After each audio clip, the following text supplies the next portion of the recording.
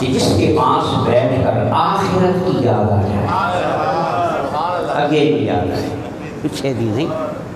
ہاں کیوں بھی دوست وہی ہے نا جو آگے کی بات کرے، تاکہ کی بات کرے، انسانیت کی بات کرے، رشد کی، فلاح کی، ہدایت کی بات کرے.